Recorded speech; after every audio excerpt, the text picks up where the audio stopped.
Ahangaha tukaba turi mu mujyi wa Goma ahaberaga igikorwa cyo kwibuka ku ishuri ya 22 ubwicanyi bwakorewe abanyamurenge bari Gatumba mu gihugu cy'u Burundi. Ubwicanyi ukaba bwarawaye ku itariki 13 z'ukwezi kwa munani mu mwaka wa 2004. Ahangaha rero mu mujyi wa Goma hari abatumirwa benshi, abaturage benshi byumvikana ko ari mu bwoko bw'abanyamurenge ndetse n'abarokotse. Ibi bitero byabaye bikaba byariciwemo abaturage bagera ku 166 biciwe muri ibi bitero byabereye i Gatumba mu gihugu cy'u Burundi. Hari abayobozi batandukanye rero, ariko kandi hari n'abayobozi mu ihuriro rya FCM 23 harimo Corneille Nanga usanzwe ari umuyobozi w'ihuriro rya FCM 23, hari kandi Bertrand Bisimwa usanzwe umwungirije nawe akaba yari ahangaha.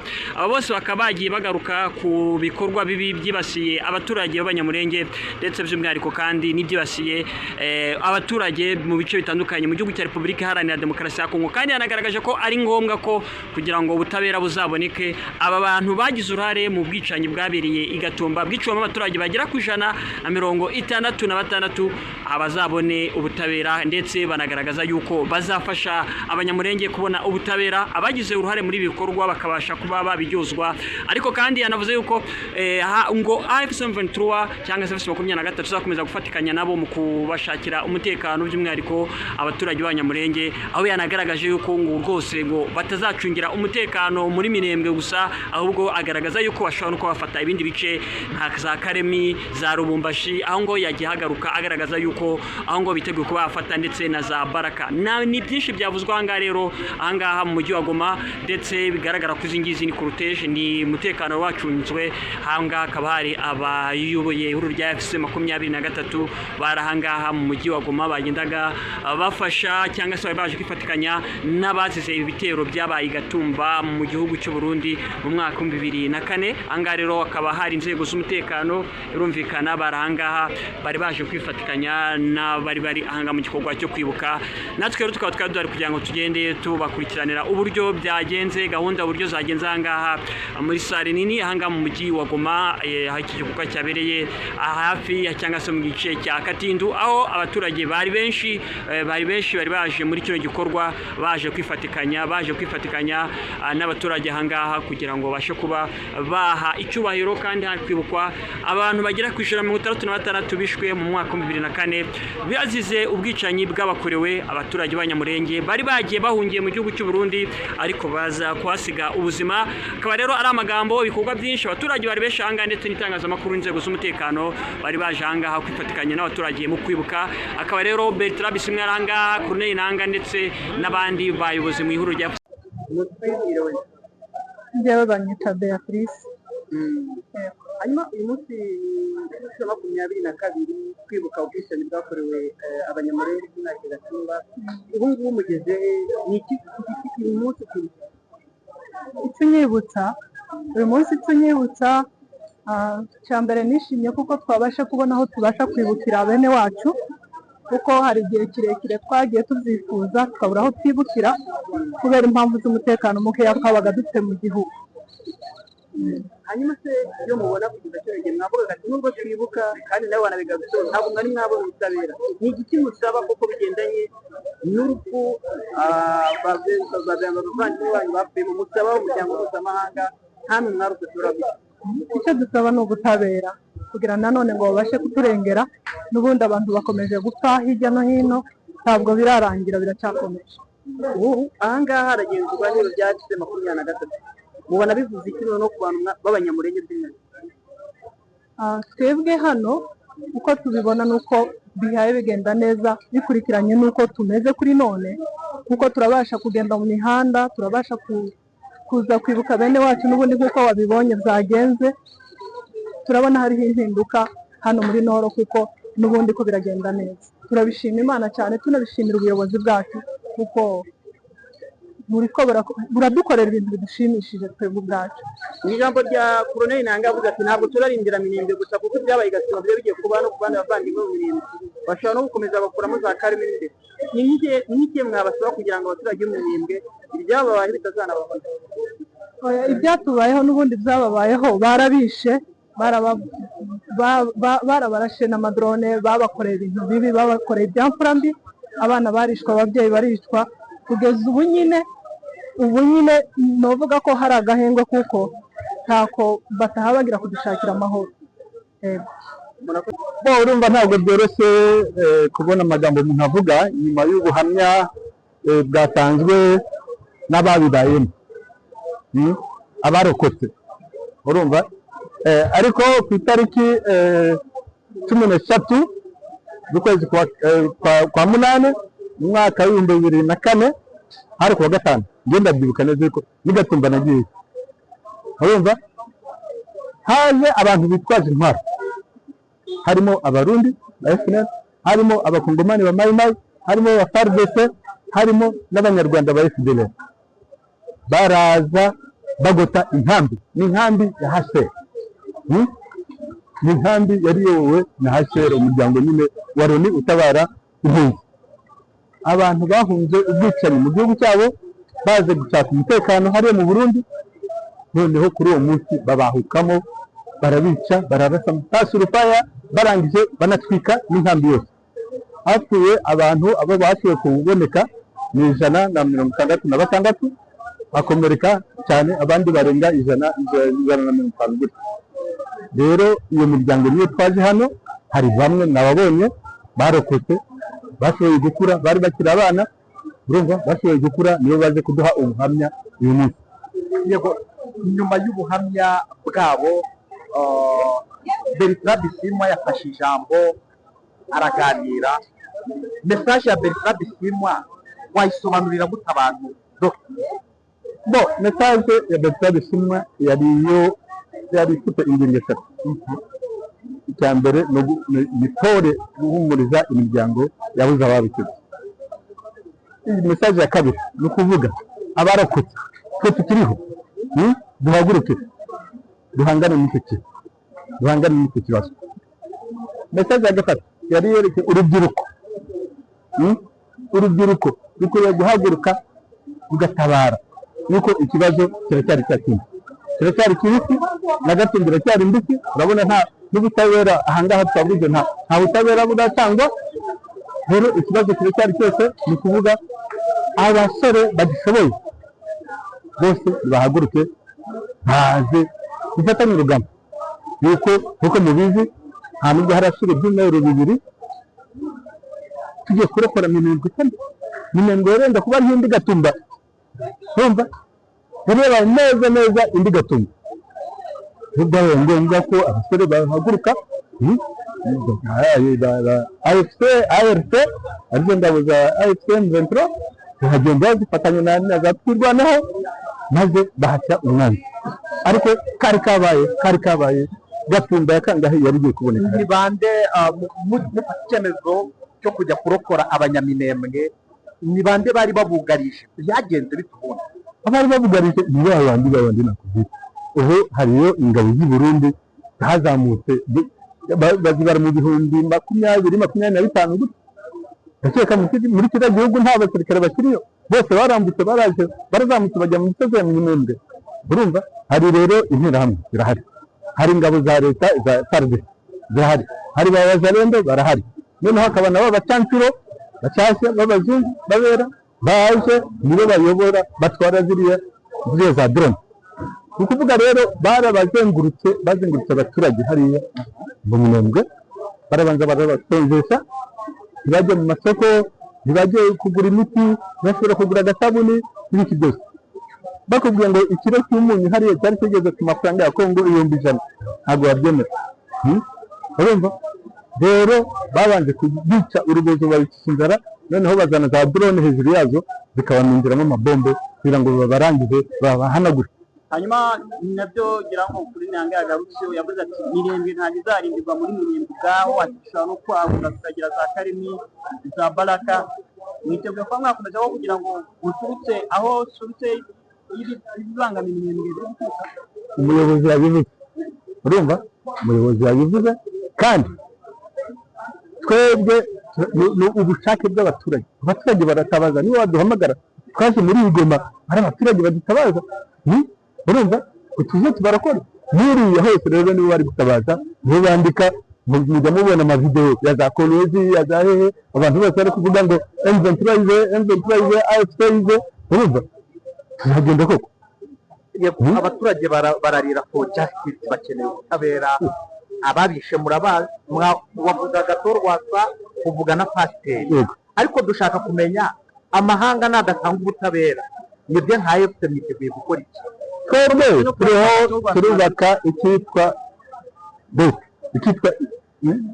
igihugu n'ubuyobozi, urumva ibyo bintu byubakirwa ku nkingi hafi nk'eshanu. Inkingi ya mbere ni iy'umutekano, ubu turubaka igisirikare murabizi, dufite polisi murabibona, dufite local defense murabibona, urumva ibyo ni mu rwego rwo gushaka amahoro n'umutekano.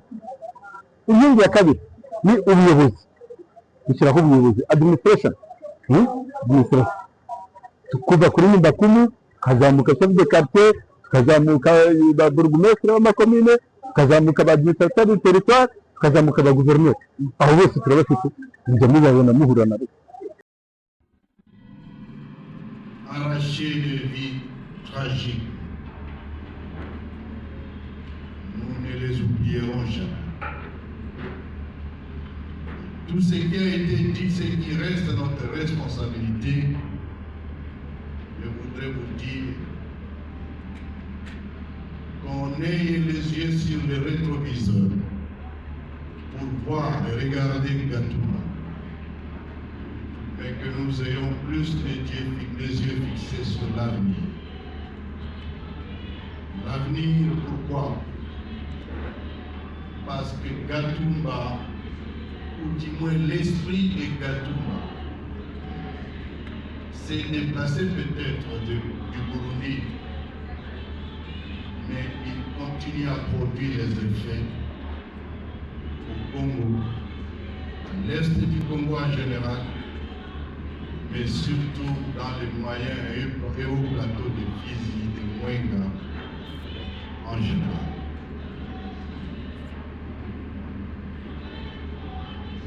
Les génocides ont continué avec les blocus et depuis quelques semaines, nous avons été heureux de voir que l'espoir est en train de naître. Grâce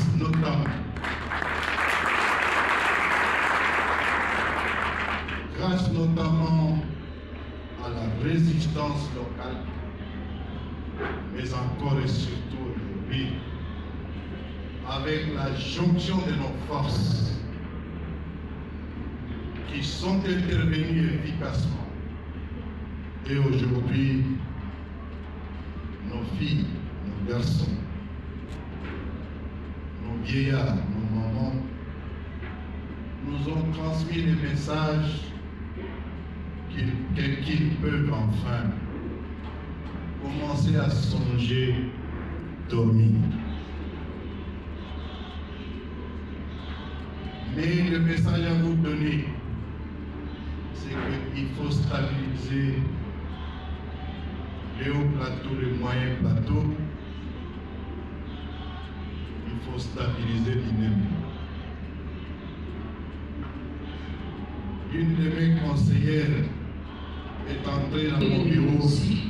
Composé d'Elias Moïmoussi, sexe masculin âgé de 35 ans. Nous nommons Moïmoussi, sexe masculin âgé de 12 ans. Mais je l'ai regardé, je lui ai dit, écoute, jamais, et alors jamais, l'INEM ne va tomber.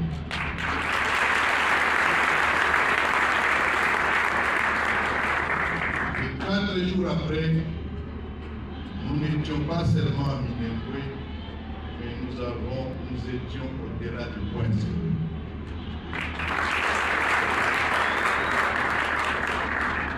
Le deuxième message à vous donner en regardant l'avenir. Minembwe est au plateau stabilisé, la sécurité du haut plateau de Minembwe, de la communauté Banyamulenge, mais de toutes les autres communautés.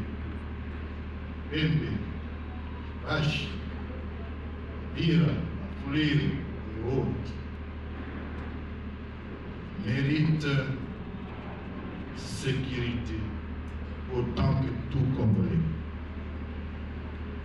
Mais on ne peut protéger Miné, on ne peut stabiliser Miné à partir de Miné.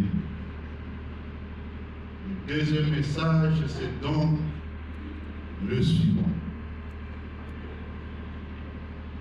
Mobilisons, fédérons nos forces et faisons que la stabilité des Minembwe soit désormais garantie, non seulement à partir des Goma et des Bukavu, mais aussi à partir des Fizi Baraka, Uvira,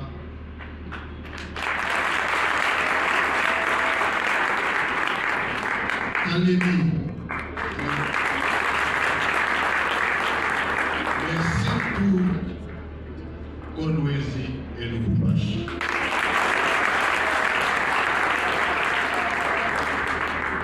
Et c'est aussi l'occasion de vous dire, vous entendez parler de l'AFC, M23, vous entendez parler des tyrannies, vous entendez parler de toutes les forces politiques. C'est vous dire, nous étions probablement séparés géographiquement. Nous sommes aujourd'hui unis physiquement et géographiquement. Et c'est notre responsabilité, à nous tous tels que nous sommes. Et c'est aussi la bonne mémoire que nous pouvons avoir aux victimes et des Gatumba et ceux qui se sont battus ces jours et qui sont tombés. Nous avons la responsabilité de fédérer toutes nos forces politiques pour en faire une seule force et faire une seule armée qui devra avoir le monopole de la violence et de la force, à même de garantir la stabilité. Nous allons continuer avec le de la liste. Et refonder Famille l'État Chef était composée de et Martial créer la Chef, justice, ex-chef. sans laquelle nous n'aurons pas un État. Enfin, troisième message, que Gatumba nous serve de lumière. Autant nous avons pleuré, autant les pleurs se transforment désormais en sourire et en rire. Autant nos deuils se transforment désormais en commémoration festive. Autant nos problèmes, nos discriminations, les injustices, l'exclusion qui a caractérisé le Congo nous servent désormais de base pour construire la nation congolaise où le vivre ensemble devient une réalité. Pour ce 22e anniversaire, je termine en rappelant ce que les éminents intervenants devant moi ont dit. Justice sera rendue contre ceux qui ont tué, ceux qui ont massacré à Gatumba.